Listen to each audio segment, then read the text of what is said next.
দর্শক, আজকের ভিডিওতে আমি আপনাদেরকে এমন কিছু দেখাবো যেটা হয়তোবা অনেকেই আগে কখনো দেখেনি। দেখুন, পাহাড়ি অঞ্চলের ঝর্ণার নিচ থেকে কিভাবে ওরা স্বর্ণ সংগ্রহ করে, কিভাবে স্বর্ণ উত্তোলন করে। চলুন আমরা দেখি এরা কত চমৎকার ভাবে স্বর্ণ খুঁজে বের করছে। এই ধরনের দৃশ্য আসলে দেখাই যায় না।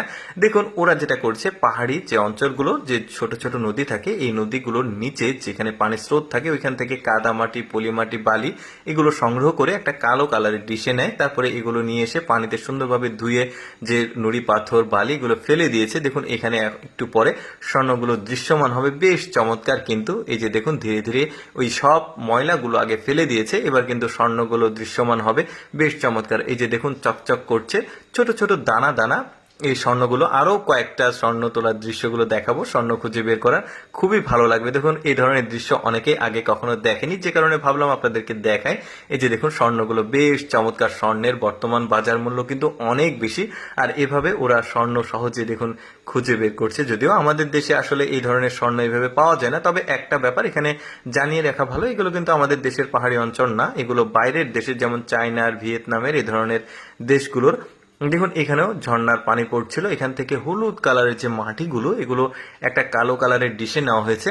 আর কালো কালারের ডিশ ব্যবহার করার একটা বিশেষ কারণ আছে, সেটা হচ্ছে কালোর উপরে সোনালী কালার, যে কোনো কালো কালারের উপরে সোনালী কালার খুব ভালো মানে ম্যাচ করে আর কি, কালারটা ফুটে ওঠে, যে কারণে ওরা কালো ডিশ ব্যবহার করে।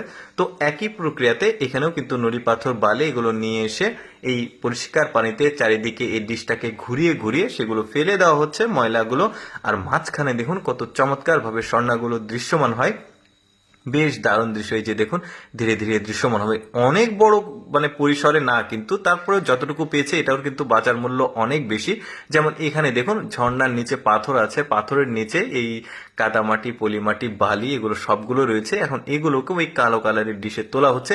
দেখি এই লোকটা কি পরিমাণ স্বর্ণ পায়, বেশ চমৎকার। ওই যে বললাম, স্বর্ণের বাজার মূল্য যত বেশি, এখানে যতটুকু স্বর্ণ পাচ্ছে এটাও দাম কিন্তু খারাপ না, খুব ভালো।